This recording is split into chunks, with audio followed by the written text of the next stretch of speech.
Induction, induction.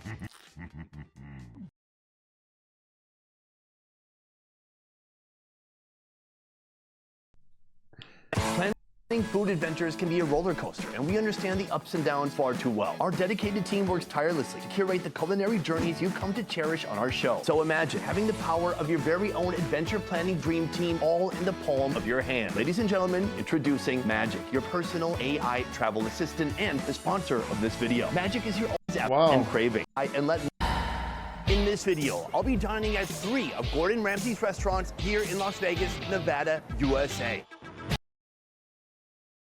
Damn. I will begin with one of Gordon Ramsay's most affordable restaurants. I'm just putting Gordon Ramsay's meat straight into my mouth. But after that, it gets real serious. We're going to one of his most mediumist restaurants. In the end, we'll go to one of Gordon Ramsay's most expensive restaurants here in Las Vegas, and I will be ordering the most expensive thing I can find on the menu. All that's coming soon, but let's back up a second. Walking around Las Vegas, you see Gordon Ramsay's face everywhere. At a certain point, it's actually somewhat disconcerting. I feel like he's following me. I think he might be watching me. Gordon Ramsay, I would say, has a reputation for being a little bit forward, sometimes even mean. Look at yourself in the mirror and scream risotto. Ingredients. Risotto. Ingredient number 1. What is it? Oil, chef. Rice, you fucking pillar. But I believe all of that attitude is driven by this desire to be absolutely perfect in everything he does. But are Gordon Ramsay's restaurants perfect? We're about to find out. Let's move. We have come to our first destination. Right behind me, Gordon Ramsay Fish and Chips. Gordon Ramsay's Fish and Chips in Las Vegas is a delightful culinary haven for those seeking a taste of classic British comfort food. Expect a perfect marriage of flavors and textures in every bite. Looking at the menu here, they have a lot more than just fish and chips. They have fish, shrimp, lobster and shrimp, sausage, chicken. You can even get a fish witch. What's that? Let's go take a look inside. Iconic phone booth doors. Right here is the line. Ordering works like this. They have 3 different sections to the menu: the protein, the fries, and this sauce. You just pick what you want real quick and get out. Boom, we got our order right here. I got 2 things. I couldn't just get the fish and chips when they have lobster and shrimp on the menu. So right here, we have the fish and chips. For the fries here, I have truffle, Parmesan cheese, chives, and parsley. Over here, we have the lobster and shrimp. For the fries, we have bacon, cheddar cheese, green onions, and sour cream. The fish are $19.99, and the lobster is $21.99. Let's get into it. I don't want it to wait too long. They're gonna get bad. Oh, so I picked up one, and immediately they fell apart. It looks white, flaky, and delicious. I'm gonna hit that with nothing. I'm just putting Gordon Ramsay's meat straight into my mouth. Refreshing, delicious, super oily. It tastes like a funnel cake batter. I'm gonna hit it with that signature tartar sauce. Now here's a question for Gordon Ramsay. Does he try to keep it classic to show Americans what true Brits are eating, or does he try to reinvent it and make it into something new? Let's find out. I gotta say, I'm impressed so far. You know, usually a fish and chips batter is gonna be really thick, but these are good. This has a lot of crunch to it, but it's kind of thin. Underneath right here, we have our truffle Parmesan fries. I'm gonna hit that with some of this sriracha aioli.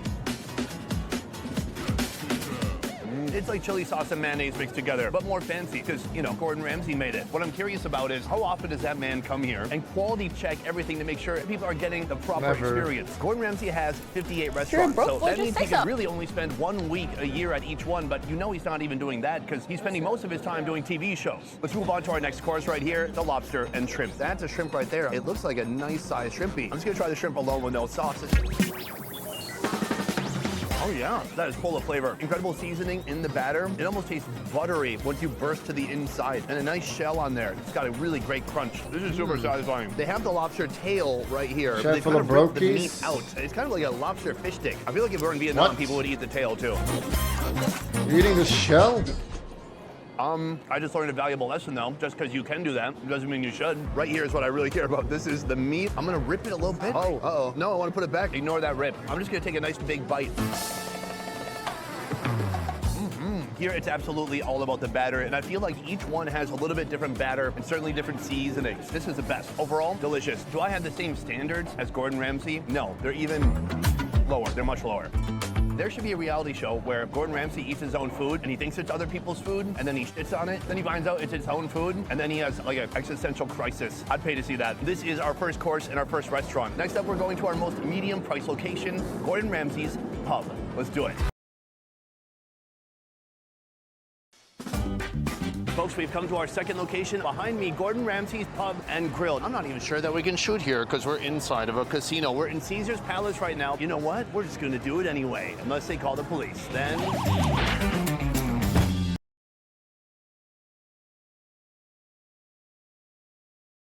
Looking at the menu, I'm struck by how few menu items there are, but I'm not surprised because I've watched just about every episode of Kitchen Nightmares. And in that show, what I learned is to teach people, you must scream at them. And that's how I deal with my own team. Look at them out there. Look at those tickets. I understand, Chef. 50% of the people Another thing I learned on that show background is that are you should fat. have a tight handful of things that you're really good In at America. making. And that's what they have here. So here's my game plan. First of all, the Scotch egg. He also has something that's definitely British, the shepherd's pie. I'm gonna order that. And then something that may not be Sheesh. 100% British, but I'm not sure. This is the short rib grilled 37. cheese. It looks amazing. Let's try it out.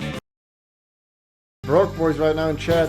All right, folks, we have it right here. Our first course, our appetizer, the Scotch egg. But what is a Scotch egg? And where's my Scotch? A Scotch egg is a classic British dish that consists of a boiled or soft-boiled egg wrapped in sausage meat, coated in breadcrumbs, and then deep fried or baked until golden brown. When you cut it in half, this is the result. It looks incredible, and they even put a little bit of bacon bits and perhaps chives on top. I believe this is my first authentic Scotch egg. Let's go for it. $20 for an egg. Wow, that is Chunchin0175 unmistakably asked me, sausage meat, and it as is the saying soft-boiled. goes, The egg the community reflects the streamer. Does it mean yolk that is kind of runny, Admiral gooey, Bulldog is a soft, and you got that degenerate? crunchy bacon on top. What It's a load of incredible. rubbish. The community can have all sorts in it.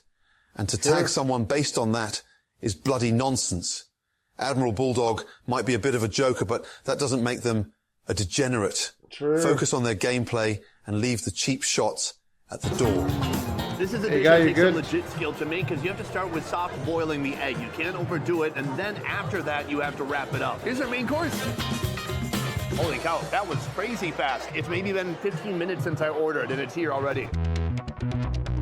All right, folks, we have our It's two just main a sandwich. courses right here. Let's talk about them. pretty easy First to of make. all, short rib grilled cheese with white cheddar, sourdough, pickled onions, steak sauce, and fries. Then there's a shepherd's pie, ground lamb, Guinness, Look at that vegetables, portion mashed size. potatoes, chives, and Yikes. creamy peas. This one is definitely classic British. Let's start with that. how I gotta big is say, it? the I can't see. presentation is beautiful. This looks like it's just mashed potatoes, but no, Okay, that's that's just not the that top. big. But I want to Okay, dig that is down very inside small. and see what What we the find. fuck? Oh, you can see immediately that lamb, even more peas, all that is coming to the surface right there. There's a nice bite. Try it out. Very lamby. This is just real, like, straight up comfort food, hangover food. This is what warms you up after a long day of sheep farming. Chase it with a little bit of pea mash. I know now. This is great food for people without teeth, whether they're babies or old people or hockey players. The mashed potatoes are super creamy and delicious. I really do like this overall. Would I pay $37 for this again? Maybe if actual Gordon Ramsay made it for me, then yes. Let's move on to our British food with a modern twist. These are my preferred chips compared to what we just had. In our first location, they are very starchy and thick. These, they've been hanging out for about 5 minutes, still crunchy.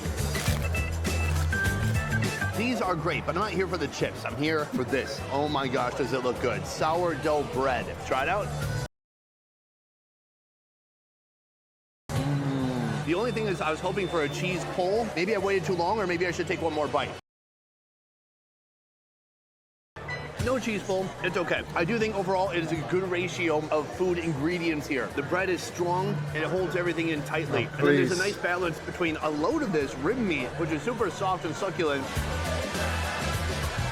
Gordon Ramsay understands the American palate. Add cheese, make it into a sandwich. Are grilled cheeses common in Britain? By the way, let me know downstairs in the comments if I should go to London to review food there. That is 3 courses from Gordon Ramsay's Pub and Grill. But next, we're gonna go to Hell's Kitchen and see how much we can spend. Let's move.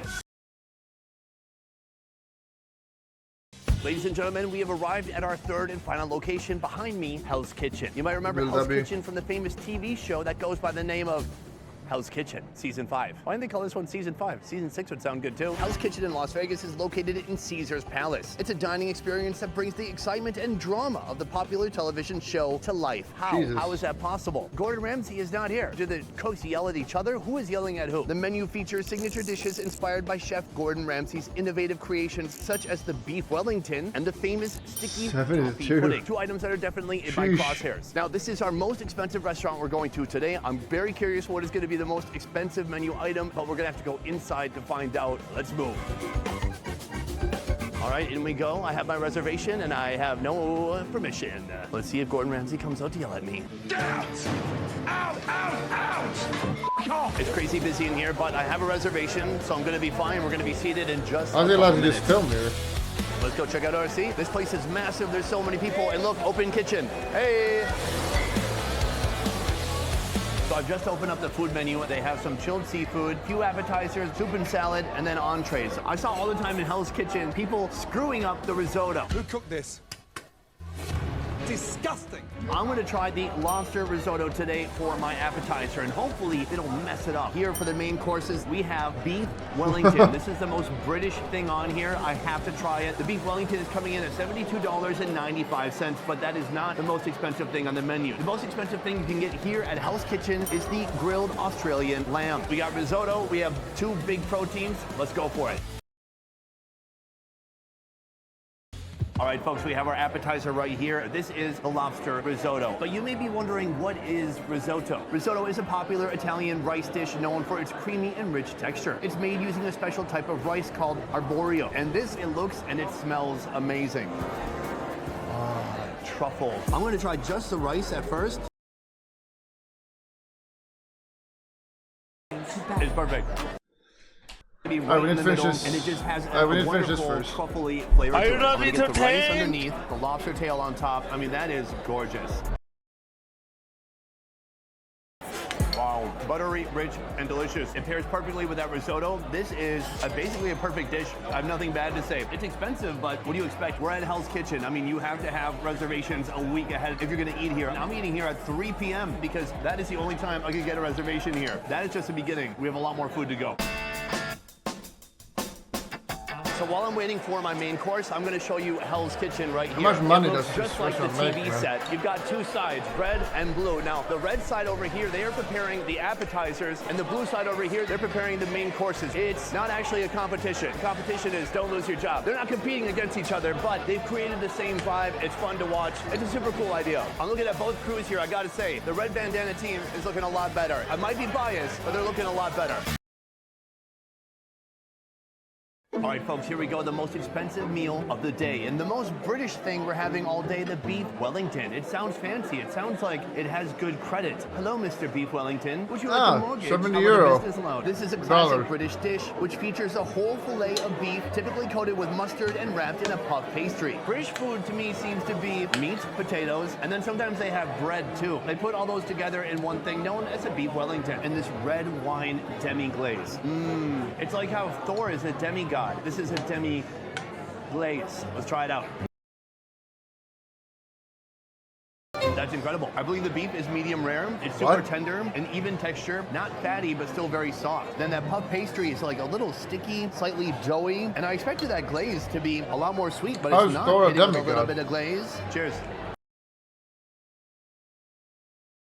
Wow. The red wine glaze has a really deep, savory, almost smoky flavor to it. Then we have some root vegetables. I don't know how this Raw works meat. because, if I'm being honest, I've never seen a carrot with balls. Are there different carrots I don't know about with balls? So essentially, this is vegetable testicles. Let's try it out.